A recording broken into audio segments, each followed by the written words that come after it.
Lonely Monk Productions. I don't know if y'all have watched season 4 of Cobra Kai yet, but yo, that's my Jawn!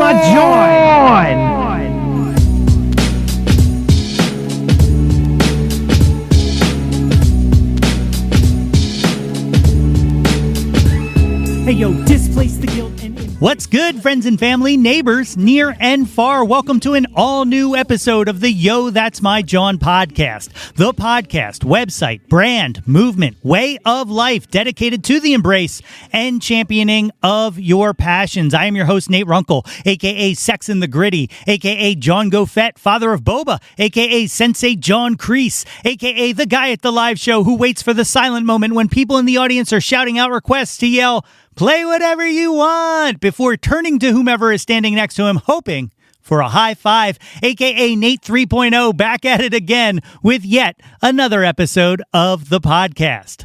As always, I hope this podcast finds you all in good health and in good spirits.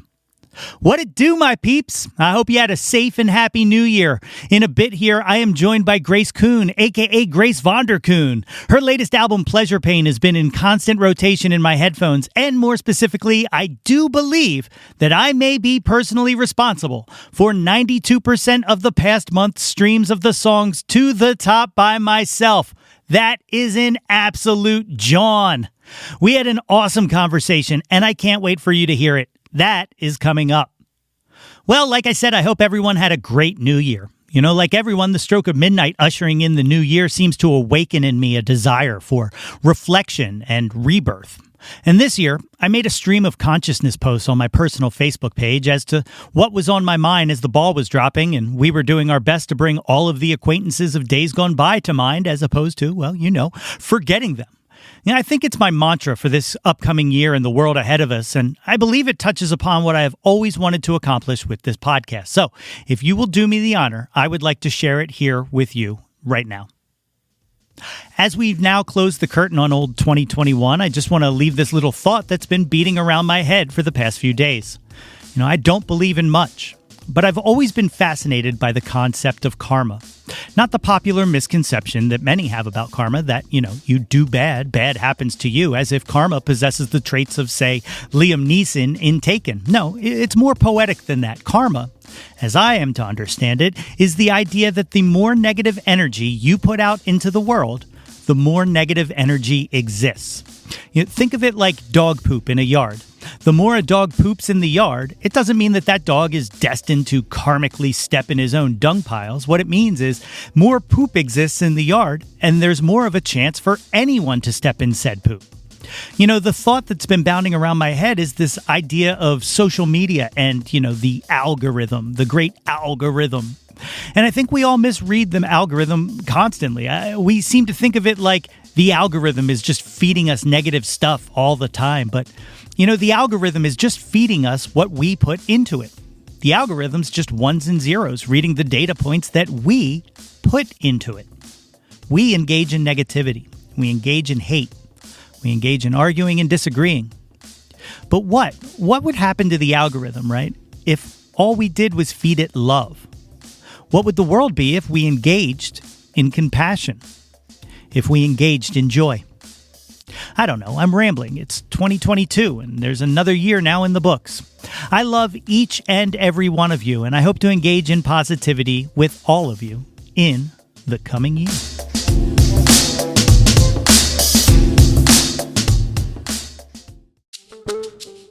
My guest today is a Delaware-based singer, songwriter, guitarist who makes what she once described as garage psych dream pop for true believers.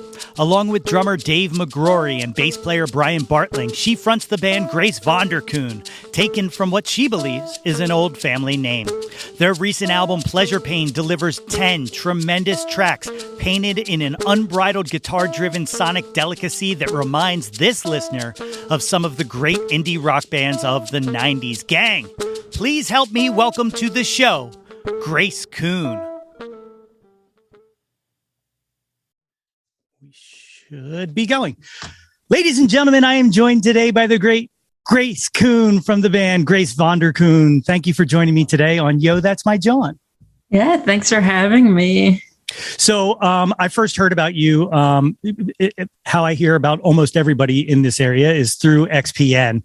And the first time one of your songs came on the radio, like I was sitting there, I was like, oh, man, great guitars and everything. This can't be current. It has to be old or something like that. But and I was excited to find out that it was a new artist or newer artist, or whatnot. So that's so incredibly cool. Tell these fine folks listening to this podcast a little bit about yourself, where you grew up. Yeah, I'm from Delaware, born and raised. I guess it's like 45 minutes outside of Philly. So we're kind of, we've been adopted somewhat by Philly, but we are Delaware band. Yeah. Awesome. So when you were a little kid, let's jump in the Wayback Machine. When you were a little kid, what kind of music was like playing around the house? Like what are kind of your early music memories? Yeah. It's funny because I was just tweeting about this. My parents are like conservative Christians. So we had a lot of sort of Christian like worship music, which like I'm not huge on like these days. But what we did have was the Beatles. For some reason, they were cool with the Beatles being in the house. So I just listened to, we would put on like Meet the Beatles and Rubber Soul when we were like, I have 3 siblings and I'm the youngest. So we'd all be cleaning the kitchen or doing chores and like running around listening to Beatles albums. So for me, that was really like the initial music that got me interested in playing music. That's so cool. Meet the Beatles is, I always love to bring this up, my favorite Beatles record. Like, I feel like it's just the perfect encapsulation of like what all of their strengths were, like it's such a good album. Pop. Like, exactly. It's great. It's so good. So, did you take music lessons as a kid? Were you into, did you have those kind of things going on? I did take some piano lessons here and there, and my older sister is actually like a classically trained pianist, and she's excellent. So I wanted to get out from under her shadow, and I decided to pick up guitar because my dad actually plays. And like we would play together and jam together sometimes, but really I just kind of took it up on my own and figured it out from there. Yeah. What kind of stuff were you kind of figuring out by yourself? Yeah, I'm trying to think of like some of the first. I remember, like obviously the Beatles. I was learning, and then I was messing around with Nirvana and like Sixpence None the Richer. Like these like first songs I'm like picking out. Yeah. That's so cool. Yeah. Like, so what age is that around? Where were you? I was probably like 11, maybe. Okay. Yeah. Yeah. So were you just trying to play other people's stuff, or were you starting to figure out like songwriting at all? I'm trying to think. Like, it's hard to even imagine what that was like. I think I was kind of playing other people's songs for a little while. I don't remember not writing my own songs. You know what I mean? Like, it was like, I feel like that came pretty quickly for some reason, but it's been a while. Yeah, sure. So did you start playing out at any point in there early on, or were you like, or playing with other people, I should say? Mm-hmm. Yeah. Well, I first started playing in church, which I think a lot of people kind of have that experience, or at least like a handful of musicians that I know. And yeah, it kind of got me on stage. I also was in choir in high school, which oddly enough, like it was great to have that like singing training, just backing me up. And then I guess it was maybe like middle school, I had my friend Laura, she would play the drums and I would play guitar, and we would just thrash around in her basement. Like, I bet her mom loved it, but it was lots of fun. Yeah. So when you guys were like thrashing around, did you ever get out of the basement? Did you ever play like a party or anything like that? That came like a little later. Yeah. In high school, I had me and my friends Allie, Krista, and Katie. We had a band in high school, and that's when we started like playing actual shows, I guess. Yeah. So I have to bring this up because I was doing my notes and my studying before doing this, because I'm a professional interviewer. And I appreciate that. That's what professional interviewers do. And something jumped out at me, and I have to ask you. So I read an interview where you said that a formative thing in your guitar, early guitar love was the Josie and the Pussycats soundtrack. Yeah. Okay, because I am as well obsessed with the Josie and the Pussycats soundtrack. All right. And like, I've long since been wanting to do this thing on this podcast or on the website as an article or something about that, about how important the Josie and the Pussycats soundtrack was for like pop music, and how it just flew under the radar. And that movie as well is absolutely brilliant. What about it spoke to you? Man, I think there was an article that came out like semi recently within the past few years about like the cult following of that movie. And there's so many musicians, like especially women, that it really affected. And I think for me, it was like, well, the songs are incredible. But it was just so cool seeing like women playing their instruments. And this is before kind of like, I wasn't like well versed in like rock history yet. You know, I'm like a preteen. Sure. So it's sort of like, it was my first like actually like seeing like a woman rocking out on guitar. And for some reason, I don't know, it was just like, that's so cool. Like, and it just reminds me like representation is so important, you know, because if you see someone else that's like, hey, it's like me, you know, you can like do it yourself. I don't know. I could go on and on. I just love that movie. No, 100%, you know, and that's actually something that like, I had a discussion with my girlfriend about like a few years ago, was something that it was something, you know, as a guy, it never crosses my mind. It never crossed my mind, like growing up or whatnot, that like guys playing guitar, like there's a lot to emulate there. Right. And like, you know, with as few women in popular culture, in that role, it's almost like embarrassing that it never clicked to me like, hey, maybe girls don't play guitar because they don't see girls playing guitar. You know what I mean?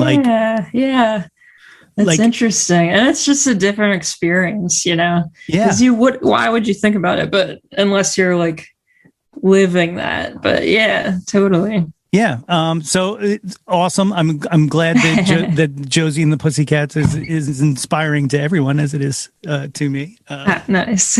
But it is great. Like, and it blows my mind, like the personnel that they had on that album, like Adam Schlesinger and Babyface and Adam Duritz, and it's just it's absolutely incredible. And you know, just like you said, I could literally talk about that movie forever.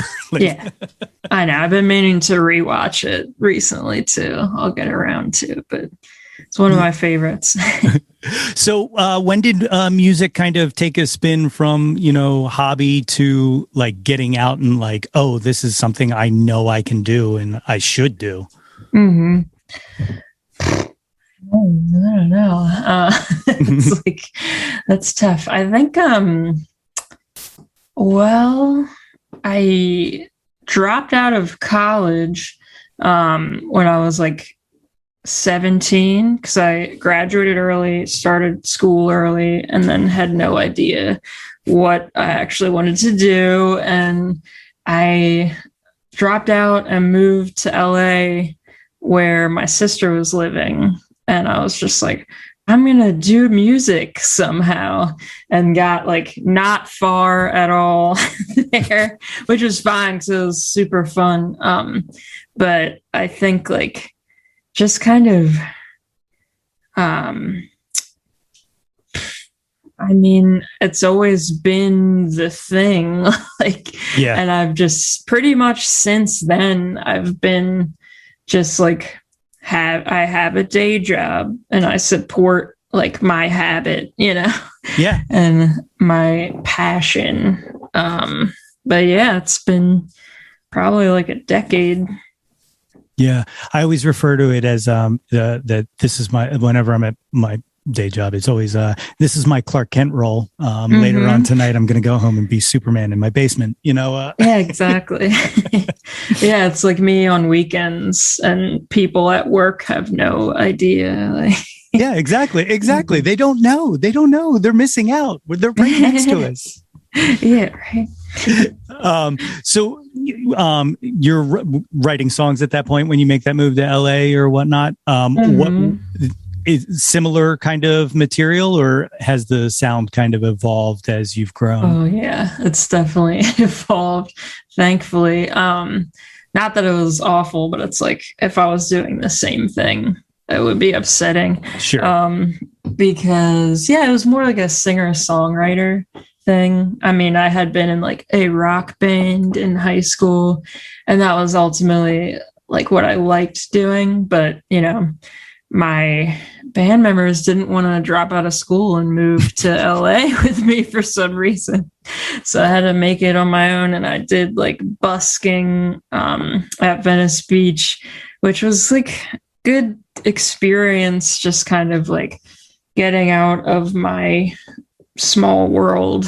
And, yeah, but I think it was mainly singer-songwriter, and like I didn't even bring my electric guitar with me, so it's kind of, but I missed it like the whole time. Yeah. And when I came back to Delaware, I was like, I have to start a band immediately. What year did you make your way back out here? Yeah, I was only in LA for like 6 months, probably. Oh, yeah. okay. So when I came back, I was like 18. Gotcha. Yeah. Gotcha. Any kind of what can you impart learning from like busking and stuff like that? Because they're always great experiences that I've ever had, but like, the kind of things you could never even make up. But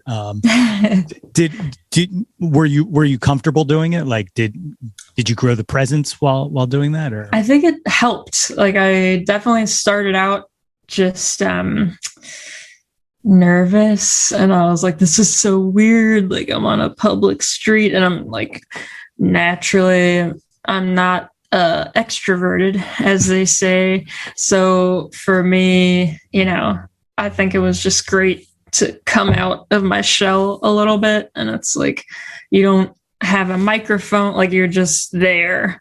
And it was interesting. I definitely learned to read the crowd too, because I could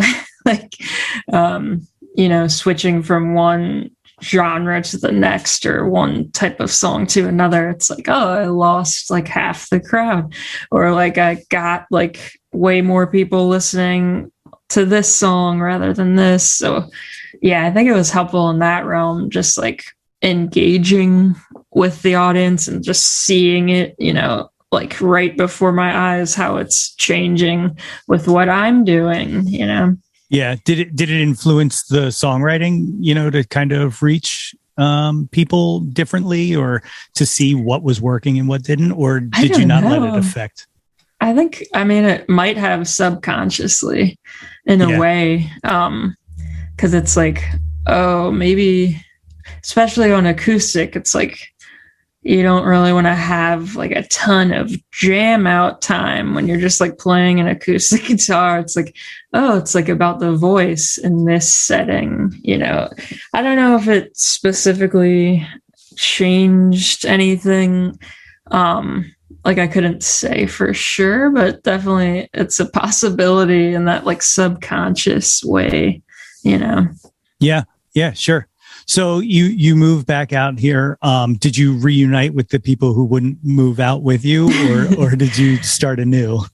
No, they all spread out, and that was fine. And we're pals, but like I just went on Craigslist and looked for like made a post for bandmates because I had a bunch of songs, and thankfully, you know, I didn't get murdered or anything. I actually had the first people I think that answered the ad became my next band, and it happened to be that they were like the person that would become my drummer at the time lived like within walking distance of me. So I went over after, you know, they responded to my ad looking for bandmates, and I had my brother with me just to like, very good, you know, everything's cool.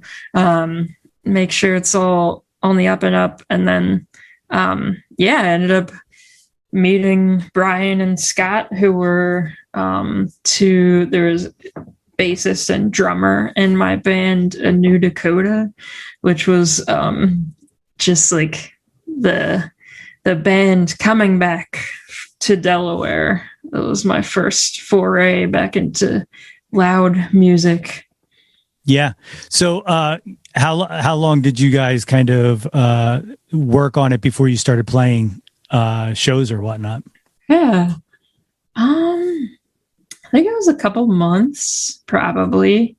I know they were like afraid to ask at first. They were like in their mid-20s. And like after a couple practices, they're like, how old are you?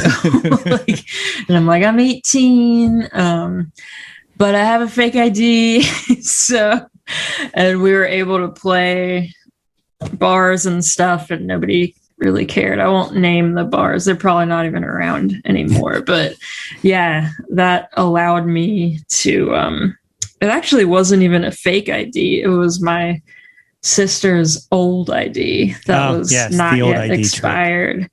And the funny thing is, like, she didn't have it. Like, she lost it in the woods. And then years later, while I was living with her in LA, back in Delaware, this kid comes to my parents' door, and my brother answered the door, and the kid's like, I found this ID in the woods. And he's like, I guess he just like brought it back to the address that it was on the ID. And like, I don't know if he thought something terrible had happened or what. No. Like, he was like so scared. But my brother thought quickly, and he was like, I think Grace might be able to use this in LA. So he mailed it to me. So I was able to have some fun out there and then come back, and I was able to play shows on the down low, like underage. But yeah, that's some brotherly love right there. That's some brotherly love. I like that. Definitely. So, what kind of shows were, like, who were you playing with around that time? Like, what other bands were kind of in the area? Man, I'm trying to think. Who would it have been? There's this guy, Jason Webb, who plays around Delaware. And we played with his band. And now actually the bassist from that band, like, it's like, he's in a band with Jason now. So it all kind of, you know, it's like the community network. But I think it was a lot of dudes, Like it was like a lot of like 20-something-year-old dudes playing in bands, kind of like alt rock was the scene. And that was cool. But being from Delaware, did you ever bump into John Fay? Yes, I've heard the name. I know I've seen him around. And I saw that you interviewed him. I did. Well. Yeah, I was like, I know him. I'm like, there's him. Delaware's small enough. You guys got to know each other. Oh yeah, it's very small. It's hard to get away from people now. It's cool. yeah. How long did you guys function as a band then? I think it was probably, I want to say 2 years. Okay. To give or take, could be more or less. Yeah. Did you have like a following or any, like, did you guys build up kind of a gathering, if you will? I think somewhat. Yeah. There was like, I was definitely getting my name out there, or like not my literal name, but just like, oh yeah, that girl plays guitar or whatever. And, just kind of slowly opening doors, because I felt like I didn't know anybody or anything like coming into the music scene in Delaware, because I had been in church, like I was like that life. And then, coming out of that, I was kind of starting from scratch. It felt like, just with people.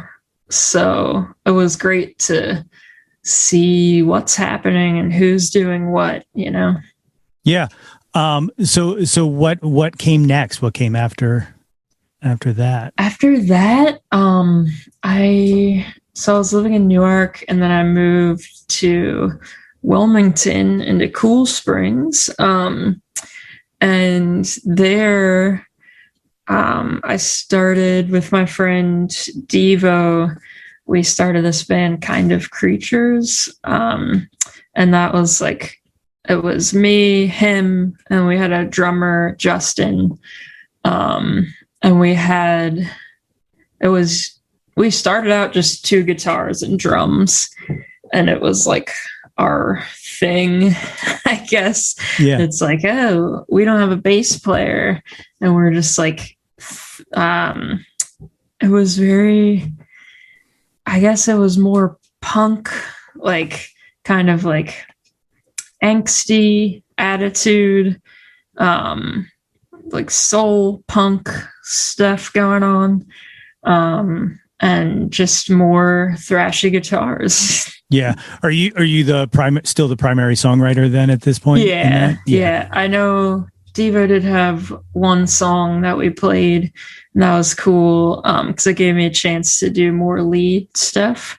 But yeah, and then we would just like switch off for lead and, for all the songs. And I think that's one of the only bands I've played in that had 2 guitars.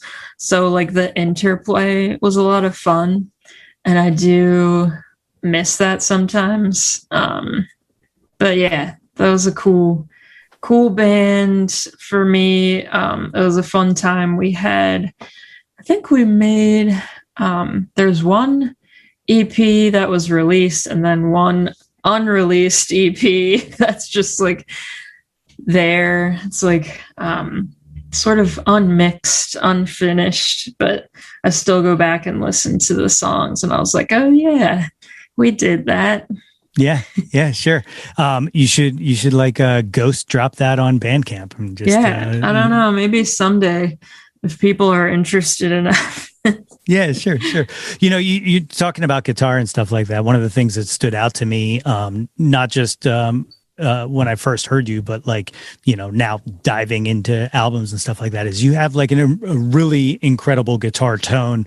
Like what kind of I don't want to say what did you model it after, but like what kind of influenced, because I always find that like people like finding your guitar tone is kind of like, when Harry walks into Ollivander's or whatever his name is and has to find his own wand, but you seem to have a very distinct guitar tone. Yeah, thank you. I appreciate it. I kind of just fell into it, honestly. It was like, I liked the Strokes a lot. And I liked like Brit pop and stuff like that. So basically, I had been using in a New Dakota, Scott, who I mentioned, I was using his amp. Cause I think I didn't have an amp at the time or something, or I had like a practice amp. Right. And so when that dissolved, he decided to sell the amp, and he sold it to me for like a wonderful friend price, which is all I could afford at the time. And so I got the Vox AC30 basically because it was like what I had been playing, and it's what was available. And I was like, really liked the British idea behind it. And the Telecaster, when was it? Sometime in high school, our practice space got robbed, and my guitar that I saved up for, I think it was just like some Squire or something, like Squire Bullet, because I was all about Fender. I think it was because my dad was like, it's like Fender, Gibson, but now I know, there's a lot more out there. It's great, but nonetheless, it's like my guitar got stolen, and there was this music store, D&S, I think it was called, right in Newark, and they're closed now. But at the time I went in, there was like this pink Telecaster on the wall, and the guy's like, "Hey, you might like this." And I was like, "Whoa, why would I like it? Because I'm a girl, like, and I like pink." Okay. Like, I didn't say that because I'm polite, but in my head I was just like, yeah, uh-huh. And then like he handed it to me, and I was like, "Oh, it's kind of cool, actually." And I left. I didn't buy it. But then I could not stop thinking about it. And I was like, I have to get this guitar for some reason. And I was like, got all my money together, and I went in. I think like I urgently had to go back. Like it was going to sell like that day. I think the next day, maybe I went back and bought it. So I think a lot of it is just like happenstance, but it's what I liked. So yeah, the Vox and the Telecaster together, I think, is a big part of the tone. And then of course there's like the pedals. I have a Rat pedal that I really like, and all the pedals, it's just like trial and error. It's stuff, all the things that I like, it's like you just throw it to the wall and see if it sticks. So everything on my board is kind of just like tried and tested. I have like an old Fender chorus pedal. It's like the Starcaster or something. It's out of production. So I'm just like, I hope it never breaks, or I'll have to find something else. And then, I have like an organizer pedal, which is like one of the fancier ones that sounds like an organ. That's going to be, it makes appearances here and there. It's seldom, but yeah. And then there's just like some little delay that just does the job. And trying to think if I'm missing anything. That's all I can think of. Yeah. No, pedals have always evaded me because it's like alchemy, and it really is like trying to just like, okay, a little tweak here. Maybe if I just put this in there, and I've never been able to settle on anything. Like I'll go through bouts of like 6 months my guitar sounds like this, and then 6 months later, like I'll listen to another recording and I'm like, oh, it sounds nothing like this anymore. Yeah. And I don't even remember how to make it sound like that. Yeah. I think part of my thing, like, it's like I've built this sound because I'm very practical, and I don't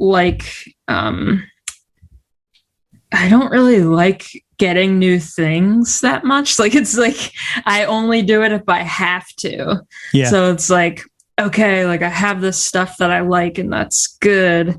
And I think, and sometimes I get the itch, I want to try a new pedal, and I'll do that. But really, it's just like, what can I do with this stuff that's right here in front of me? You know?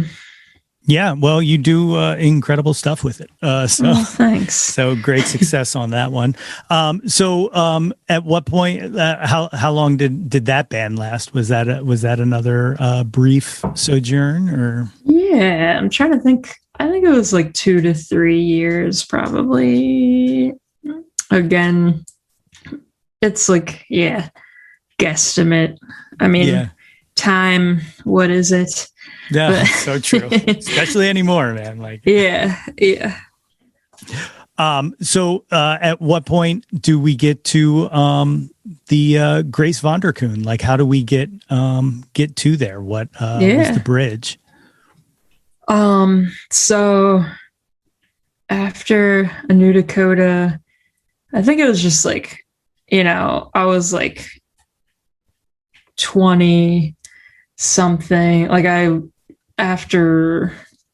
was just not on the same page as like the older guys in my band. And for some reason they expected me to show up at practice and not be wasted at every show, even though at the time I think it kind of helped my performance. But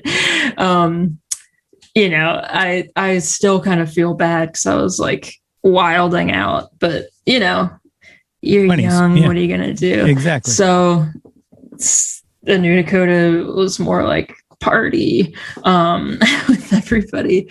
And that was cool. But then, I kind of was growing tired of interpersonal drama and all this stuff. And that's, like every band is going to have that.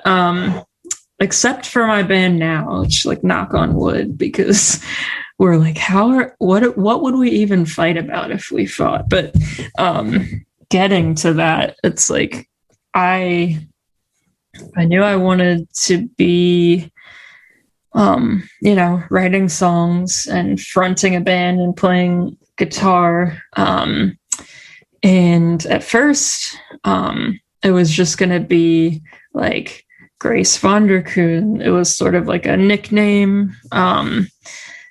Like supposedly that was like our old family name or something. Okay. Vonderkuhn. And I just always thought that sounded like badass or something. But so I was like, I'll just go under that name and I'll have like a revolving cast of bandmates, whoever's available, and then we can kind of like, I can play in any form and just like play as much as I want and see if like people will join me. But that was like, didn't really work out like that.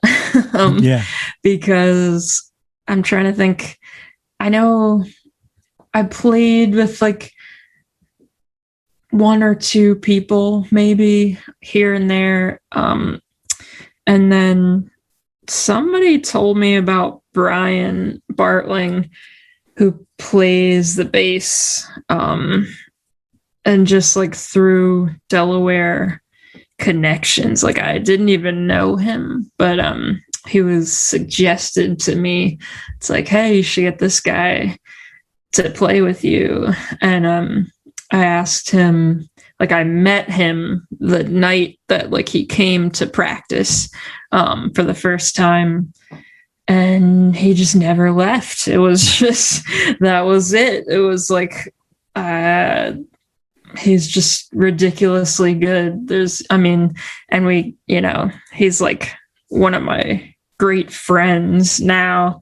So it's like hard to imagine anybody else. So it worked out really well, and he's so easygoing. And then we had a different drummer. Me and Brian were playing with the drummer from my old band, A New Dakota, and that, I think we did a couple little tours and played around. I know we played in like Richmond and got around a little bit in Philly. It's like honestly a blur, like that time period. But it ended up not working out. And Dave, our drummer, who's been our drummer for, since I guess we played with the other guy, Justin, for like maybe like 6 months. I don't know. And after that, Dave, he had been coming to our shows and just being like, let me play drums. Like he kind of just like wedged his way. Cause I was like, who are you? Like what? I've never even like, I know he played in this band Thunder Hank, but that's all I knew. And then things weren't working out with the other drummer. And I was like, well, let's have like Dave come and play and see. So he came and played with us, and he was like going all out. I remember the first practice, I was like, could you do like less of the Travis Barker fills and like just play? It's like 4/4, like,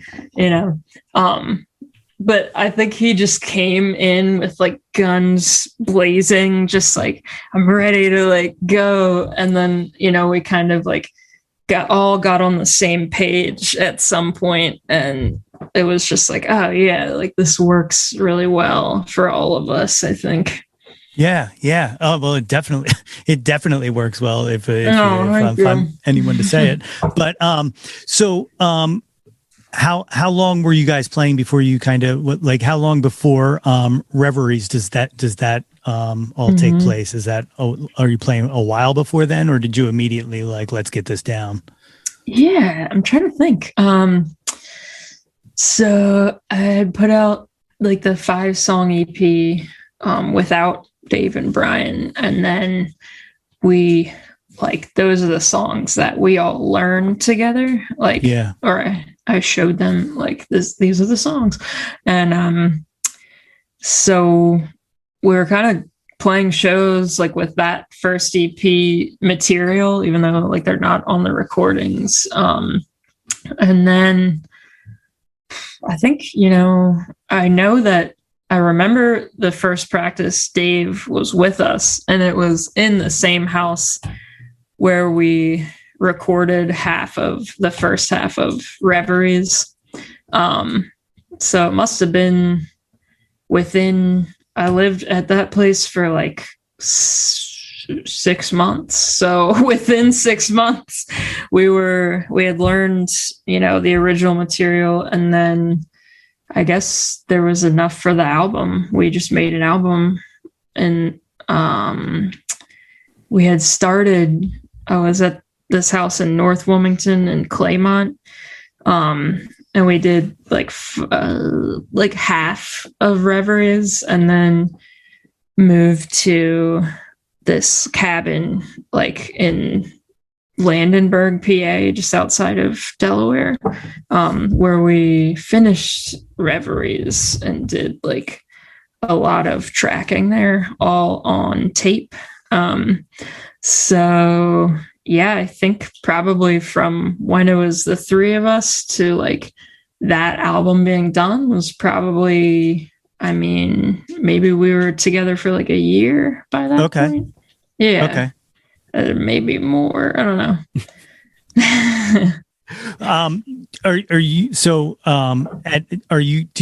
Do they play a part in the songwriting now, or are you still continuing to like, here, let me show you the new songs, or Yeah. They definitely like, they write their parts to it. And because it's like I don't play bass or drums like better than they could in any sense. So it's like I usually just write the song and like the order for the most part, and then it's like, here's what I have. It's usually like 80% done. And then they, groove to it, and they kind of like write their parts during practice. And then sometimes it'll be like I don't have a part for this ending, or like we need to figure out like this one section, and we'll kind of write together and arrange like a section, or every now and then, which is fun, because it's like more collaborative. But I think it's definitely gotten we've all grown together, and I think just playing together, it's like it's all about what the song needs. So if anybody has ideas or like thoughts, I'm always like, let's try it. But yeah, and I think we're all kind of, what I love about playing with Dave and Brian so much is that like I feel like I can trust them, with the song. So it's like, because I know what they're gonna do will be awesome, Yeah, and I gotta think that that kind of level of trust has to kind of free you up to not have to worry about that or whatnot. Like if you had kept with the revolving door kind of idea, it might not give you the freedom to just kind of, like you said, groove, or just instead of just here, learn this, Yeah, definitely. I agree, and I think that's kind of why it worked out that way, because I actually really prefer to be prepared, and like as much as I like to think I'm like a free spirit or whatever, it's like I actually would rather like I know everybody knows what is happening. And I think it just would have been too much with not that, I mean, every now and then like Brian will have a scheduling conflict. He has like a very cool job. I don't know if he would put it that way, but he's a teacher in like a juvenile system detention center. Yeah.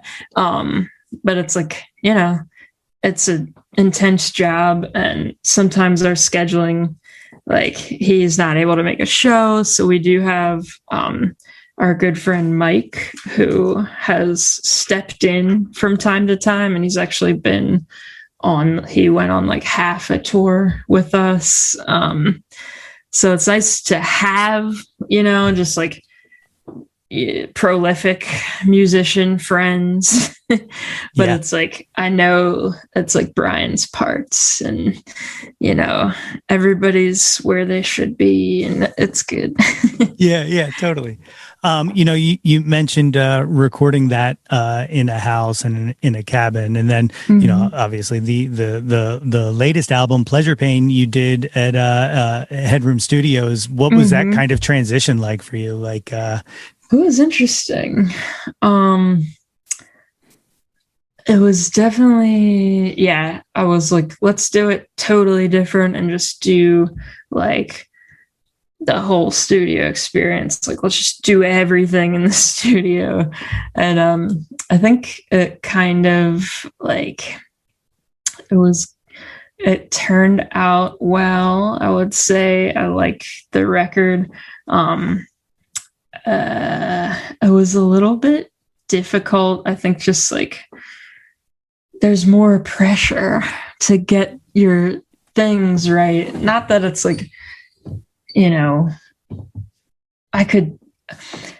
first record, it's like I could take as much time as I wanted. And it's like, I know I'm going to get a good take somewhere in there. But it's like, you don't have time to experiment. And there's like a few, we actually, with Pleasure Pain, did take it to like our practice space where we can record stuff too. And we added some things and just like tracked some things there it's just nice to have like more time. And I think so we have another album we're going to record in January. So our plan is to kind of split the difference and get like drums and vocals and, you know, whatever else we can in the studio and just have like the bones. And then just like go crazy with guitar, like, and whatever else, at Brian's studio where we practice. So I think having had both the experiences, like recording at home where it's like it never leaves and it's just always like happening all the time, can be a lot. But then with the studio, it's like, but I want like at least a little more, you know. So I think we're hoping this splitting the difference will be the route to go. But I think it's all just been learning experiences. And it's like, you know, we have to do that stuff to know what we really want. So with that said, it's like I'm super stoked for the new stuff. But yeah, sure. I'm I'm stoked for it probably more than you are. But no, so you guys worked on Pleasure Pain leading into the pandemic, correct? Mm-hmm. Yeah. What was your I've been pretty much asking everyone this in not just on this but everywhere. What was your pandemic life like? What were you able to play anywhere, or were you on pause? Yeah. We didn't play for like a year at least. Like we really, I'm trying to think. It was rough because like everybody, it was just a whole thing. But I think, there was like this essay I wrote for Magnet, where they interviewed musicians about like isolation and how that's been. And for me, I guess it was just kind of revealing. Like I was like, I really missed playing a lot, playing shows. And we didn't practice for a while either because stuff was like scary. And, you know, we're trying to be safe. So it was when I ended up writing most of the new album that we're going to record. So apparently isolation agrees with me in some sense because I just, you know, it's sort of like you always like your newest songs the best, but, you know, hopefully you grow and there's a reason you like them because you're using all your tools, but in different ways and new ways. So it was great having like lots of time to write. It was like too much time. I missed playing out and I was like, you know, I had to think about why do I even like playing shows and like, why do I even do this? Like, why isn't it just enough to do it in my basement or whatever? And then it's just like, I don't know. It's just the love of it. It's, you know, and it's a community. And I find it's like, it's a way that I can connect with people. That it's just playing shows is just special. I feel like as much as it is for the audience, like it is for me too, just like sharing the energy back and forth. It's really unique. And I think I'm so lucky when we do play and we're able to have shows recently, it's just given me a greater appreciation for what we do have. So that's been great. And because, sometimes you get like caught up in like, I'm not successful, or like, I don't have, a million Spotify plays like so-and-so, and like this comparison game. And it's like, it's just nonsense. It's like, it's nothing. Like what matters is the actual experience. And I think it's like playing shows like embodies that for me. But also making records. So yeah, I don't know. It was quite a trip, but hopefully, I know, you never know what's going to happen, but I definitely have more hope now than I did probably like mid 2020. I was losing my mind. Yeah. But yeah, I think, things are looking up. Definitely. What was your first show back after? Yeah. We played like an outdoor show at the Jackson Inn, which is a venue that has filled the void of the other venues that closed during the pandemic in Wilmington, Delaware, which is cool. I'm glad they're doing that. We played an outdoor show like September 2020, maybe. And then that was it until... I hope I'm not lying. I think it was it till the next year. And I think we waited until like the next July to play. 'Cause it was like, we kind of got back out at like the very end of the summer, and like, it was all just outdoor stuff. And honestly, I'm not a huge fan of playing outside. Although, like I said, I'm grateful for anything. But so we played outside again we headlined Shady Grove. It's this festival in Arden. Yeah. And like Catbite played, which was awesome. And that was kind of like our show back. And I was like, I'm glad we were like playing for like an hour straight, headlining this festival. We haven't played a show for like 10 months. But it worked out. It was fun. And yeah, since then it's just been pretty steady, a show or two a month. And we just played Johnny Brenda's, if you've heard of American Trappist. Yes. They're amazing. I love them. They just put out a record during the pandemic, like we did, basically. And they're having their official release show like 2 years later. But that was like that was kind of what we'd been waiting for like an indoor show.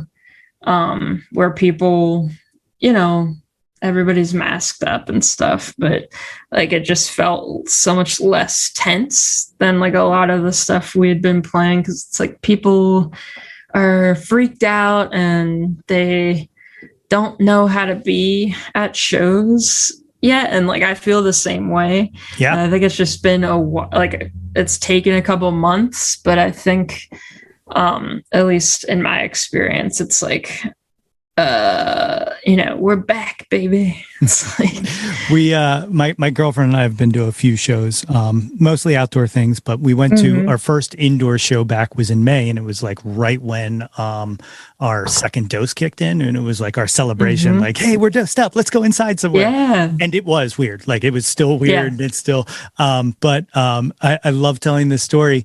There was a drunk couple who got kicked out of the show, and I was like, you know what? I feel like we're going to make it through this, because if Philly drunks are still, is returning, exactly. Yeah. It's like I feel at home again. Yeah, we did it. Exactly. But you mentioned, the album coming out during the pandemic. What kind of challenges is that? Like, I can only imagine that if you're not playing shows to be able to promote it, like, I know, XPN did some good promotion for you. Were you able to kind of get it out? Do you feel like successfully? It's never enough. Yeah. No matter what. No, I think it was like good for what it could be, like it's like it did feel really weird not having that like connection with people at the shows. And it's like the vinyl delay. We put it out in August, and we're not gonna get the vinyl. It was supposed to be November, but now it's like March, April. Yeah. And we actually had to go to a smaller distributor in Philly called Softwax, because like the other distributor said it wasn't going to be till July. And we're like, no. Like my label, Sheer Luck, was awesome. And they're just like, that's not happening. And like they took everything and like moved to another distributor.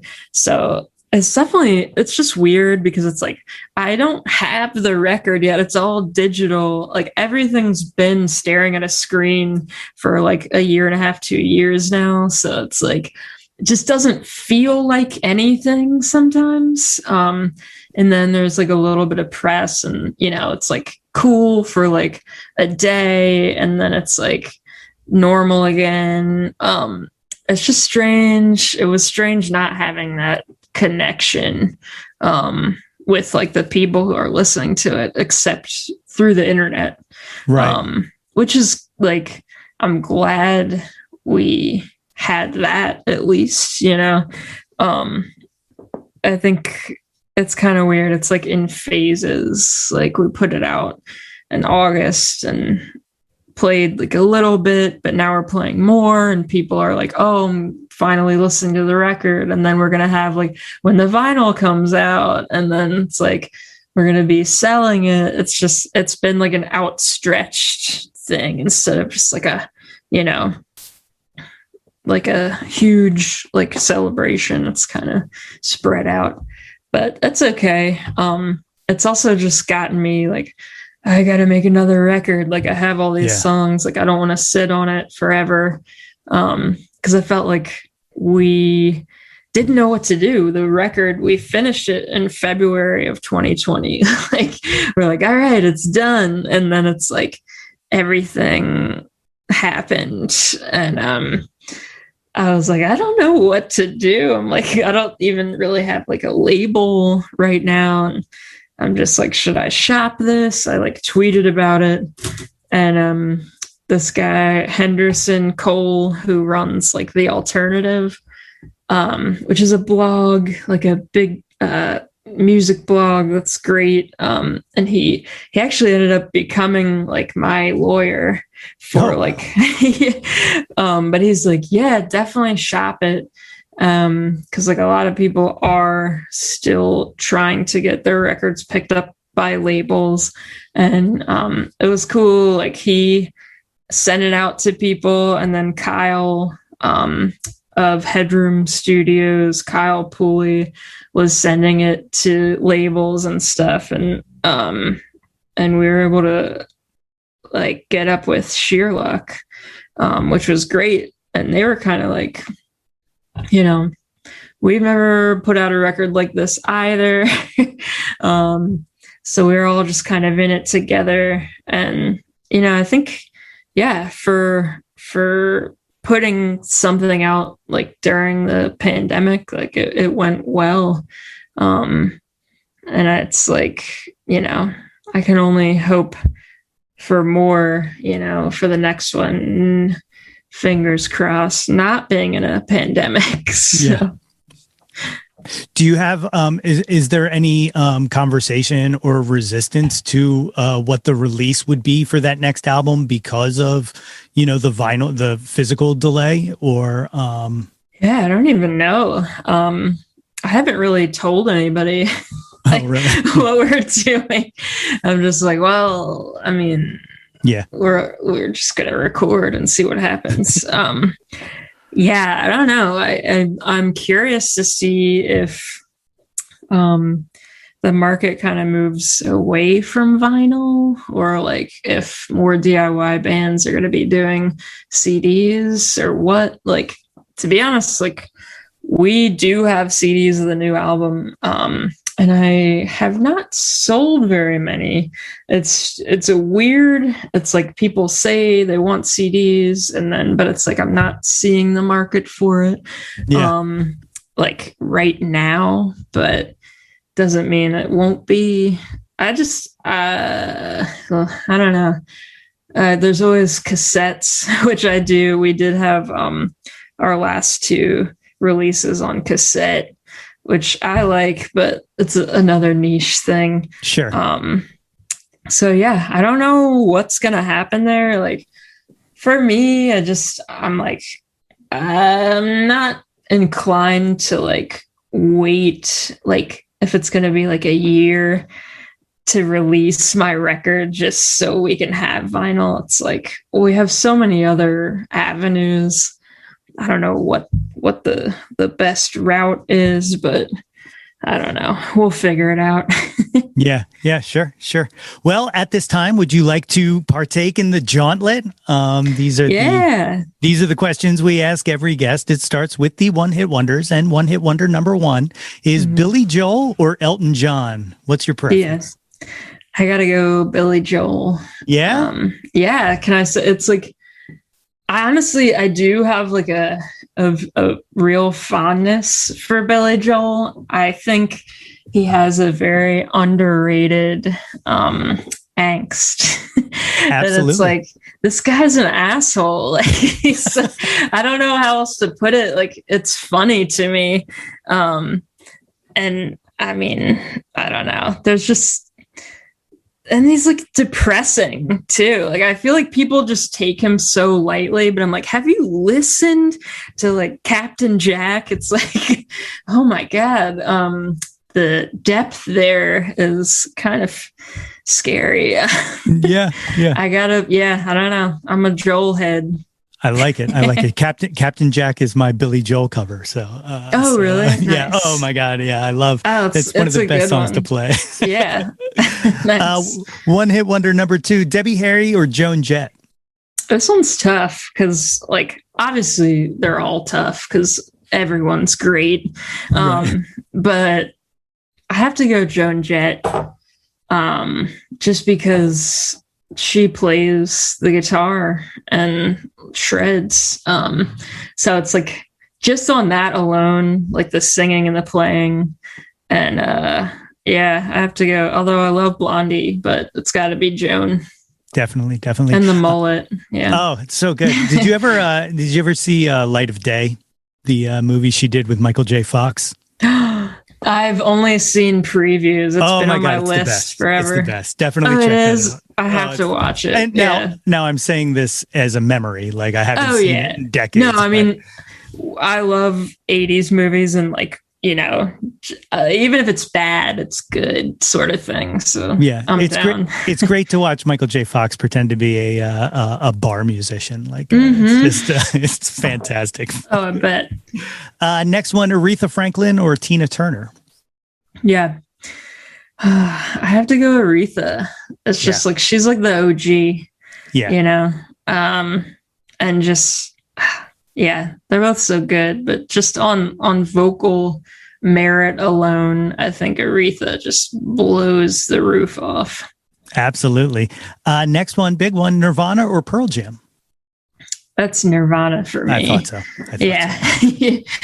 Judging by, you know, the first songs that I was playing. Not that I don't have respect for Pearl Jam, because I think it just took me longer to come around to Pearl Jam because Nirvana's so like right there. Yeah. But yeah, you know, Kurt is just like a guitar hero for me. Definitely. Janis Joplin or Stevie Nicks? Oh, I think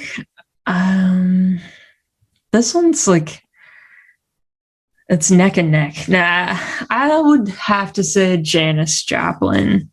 I mean, they both have such unique like tone.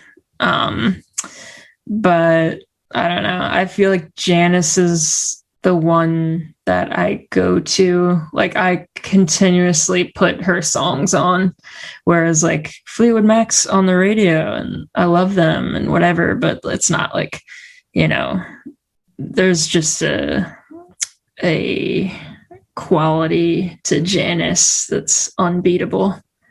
Absolutely. Here we go. I think I'm going to pretty much gauge what this one is, but Beatles or the Stones? Yeah, it's 100% the Beatles. I mean, not the, yeah. I feel like it's not even, it's like not, I know that's always the thing that people compare, and it makes sense because it's like, even they compare themselves, but it's just like, I don't know. The Beatles, they got so much more trippy and psychedelic. And it's just the lads, you gotta love them. Do you have a favorite Beatle? I can't, it's like, it's George probably. Yeah, that's mine. Like I love them all, but I think it's just because I relate to, the introspective, shy type, and I love all of their solo material. I feel like Paul's is very like, he just seems so happy-go-lucky. And then, John is like wacky, like crazy experimental. And George just, All Things Pass is like, I don't know. When I first heard it on vinyl, and like I was not familiar with it until I was in my 20s, and it's just one of my favorite albums. I think he's brilliant and underrated. So. Yeah, the production on that album is just otherworldly. Like it's so perfect. It's so perfect. It's beautiful. Oh, excuse me. The last one-hit wonder, Bohemian Rhapsody or Stairway to Heaven?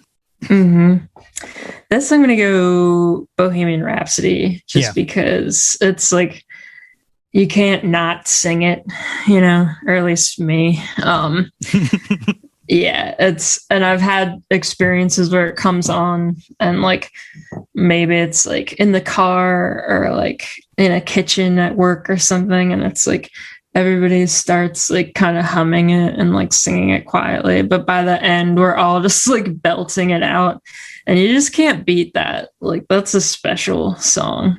Yeah. Kind of doubling back to Billy Joel real quick. I was in a bar one night in my 20s when I was in college, and Piano Man came on, and it was like this like low lit bar, very chill place. Piano Man comes on, and like my buddy and I just like kind of look at each other and we just start kind of like singing a little louder than maybe we should have. And next thing you know, man, that whole bar was singing along, and it was like one of the greatest moments I've ever had in a bar. Like it was, oh man. Yeah. But yes, Bohemian Rhapsody, it's a like sing along, that's right. Yeah. It's the community nature of it is just very powerful. Definitely. The next section is the top 10 countdown. And these are, I use Jawn in here as everybody in this area does. You can make it mean whatever you want. It doesn't have to be music, or if you want it to be music, it can be music, but whatever you want it to be. Top 10 countdown, number 1. What was your first Jawn? What was the first thing you can remember being obsessed with? I don't know. For something that comes to mind, and it actually ties in with the Beatles, was being at my aunt's house for some holiday as like a young kid, maybe like 7 or something. And for some reason, Ferris Bueller was on TV. And I just remember like Matthew Broderick was singing on the float to like I think it was like the Beatles cover of Twist and Shout. Yes. And I was like, oh man, that's so cool. Like I just became obsessed with that movie. And it was like, it had been out for years already. But for some reason, I was just like, yeah, like this is what I want my life to be somehow. That is awesome. Yeah. That could be the seed of the performance gene in your body. Like it could. I know. Maybe it all comes together, you know. Number 2, what's your current, John? What are you into right now? Well, there's some good TV I've been watching, like Succession is a big one. I know a lot of people are into that right now. I've been following it. Outside of that, I don't know. Kind of just like walk my dog and go to work and do band practice. And it's like pretty chill. There's not like a lot of like obsessive, you know, although I do kind of play guitar obsessively from time to time. I think maybe that's just the standard. That's like that's the long running obsession. Yeah. So we'll go with that. Excellent. You mentioned your dog, and that just reminded me of another thing in my awesome extensive research that I did prior to this. Your dog's name is Arrow. Yeah. Is that a Harry Nilsson reference? Absolutely. Yes! Yeah. You nailed it. Thank you. Cool. That's very so cool. Awesome. I think only, like one other person has asked me that. So I appreciate it. Yeah, I love Nilsson, and that song is incredible. Oh my God, it's the best. It's the best. Number 3, what was your first concert? Yeah, like I said, like my parents were all into Christian music. So I feel like it was probably like the Newsboys or like something like that. Like, but I know my first stadium concert where it was like crazy. I was in middle school, and I had to beg my mom because my friends like aunt or something had an extra ticket to NSYNC. I was in like 6th grade or something. And like unfortunately that is like part of my music history, is like I was heavy into NSYNC. But that's cool because they had like great harmonies. Oh my God, yeah. Yeah, so you can't complain. But our whole thing here at Yo, That's My Jawn, our byline is displace the guilt, embrace the pleasure, because we don't believe in guilty pleasure. Yeah. You love what you love. And look, true. I'm not gonna lie. And it's like it's not really for me anymore. Like it's just something I grew out of. But for me at the time when I was like 12, NSYNC was awesome. Yeah. And I was so like elated to be in their presence at this concert. It's like I was like overstimulated and like freaking out internally.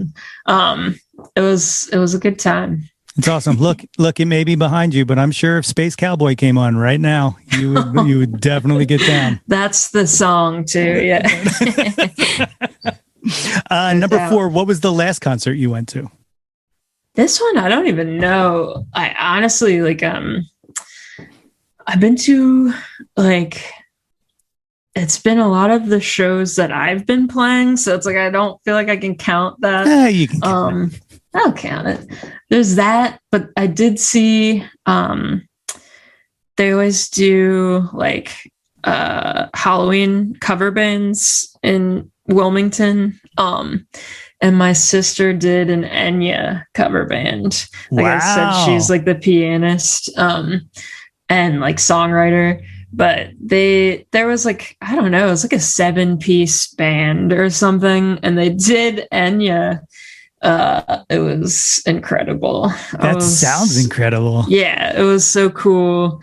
They had like all these like effects. And so yeah, I'm going to go with the Enya cover band show. I love it. Number 5, what was your favorite concert you've ever been to? Yeah, that one's tough. Oh man, I don't know. Trying to think what sticks out, because there was like a time where I was going to Bonnaroo and Coachella and stuff like that a lot. So it's like I just saw like so many bands. Which is awesome. I I don't know if I really have like a favorite. There's some things that stick out to me. Like I saw Queens of the Stone Age a couple years back, and it was just like awesome. Like, yeah, so heavy, just on point. Just, yeah, it's so fun watching that kind of music live. Oh, I will say, I also saw Heart.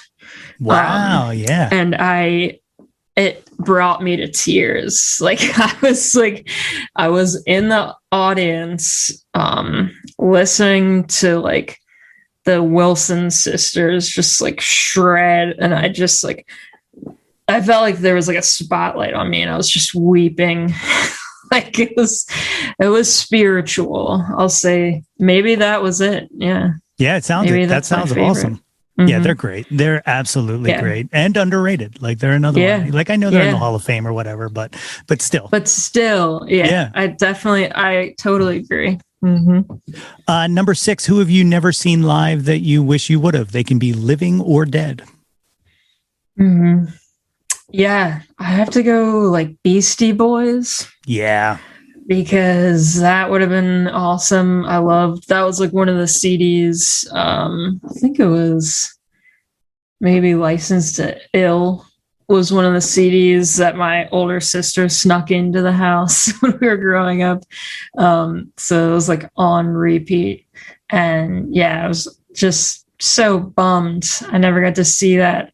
And then there's like David Bowie, which is like, actually was in a David Bowie cover band. We did like a tribute for him, and it's one of my favorite shows that I've played just because like it was like, we put it together after, posthumously, and everybody was just like in it, and it was such a special time. Like his music just rules, and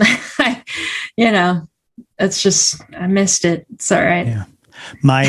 My first 2 concerts were David Bowie. Answer that. Yeah. Oh, was it great? It was. I mean, I was a child. It was, but it was amazing. Yes, it was great.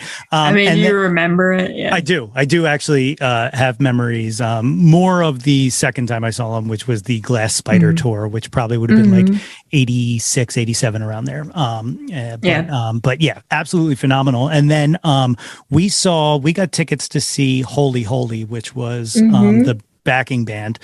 And it was the Friday after he passed away. So it was like their first show after he died. And one of my favorite concert experiences ever was they played during the encore, they played All the Young Dudes. And the entire place was like cry singing. Like it was amazing. Like it was so amazing. It's another sing along. It's like, it's just, it gets you right there. Yeah. Absolutely. I bet that was awesome. Number 7, name an unappreciated Jawn. Name something you wish kind of had more exposure to it. Oh, I have to think about this. I'm like, I know there's something. Like, I feel like I want it to be good because it could get exposure now. That's right. But I'm like, oh man. It's like there's like something in the back of my mind, but it's like not catching. Yeah, I always thought it was really funny. One of the interviews I did was this guy Kevin Mooney, who I went to high school with, but he's in a few bands in the area and whatnot. And we got to this, and he was like, "I swear to God, I'm going to be in the shower 2 hours from now, and you're going to get a phone call because I'm just going to be like, son of a bitch, what did I say?" Yeah, exactly. Oh my God, I know. Well, I will say, like, as I mentioned before, we just played with American Trappist.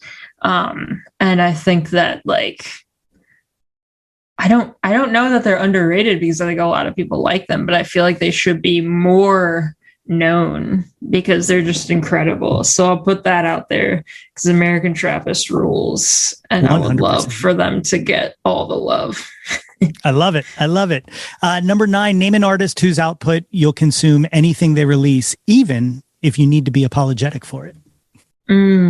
Interesting.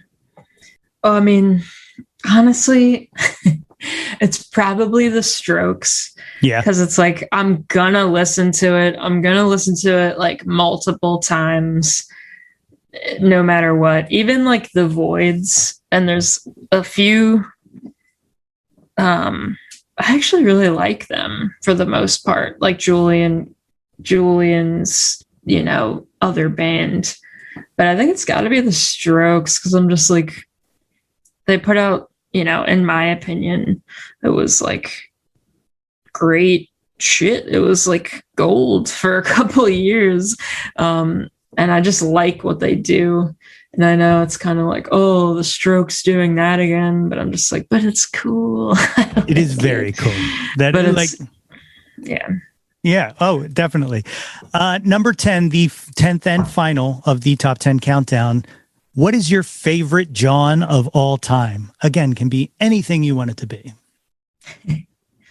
That's funny because I'm always like, oh, I don't really have favorites. Like, it's just everything is fine. My favorite Jawn of all time. I mean, like, it could change tomorrow, but I don't know. I feel like it's so. It's just like everything is relative. I'm this existentialist crisis right now. I think probably, okay, maybe I could just say, for the most part, like just existing. I love Honestly, it. I think it's pretty cool a lot of the time. Like, it's very odd because I'll just catch myself and it's just like, what is this? Like, what is any of this at all happening? And then it's like, wow, it's kind of cool. Like, it's insane that any of us are here doing anything.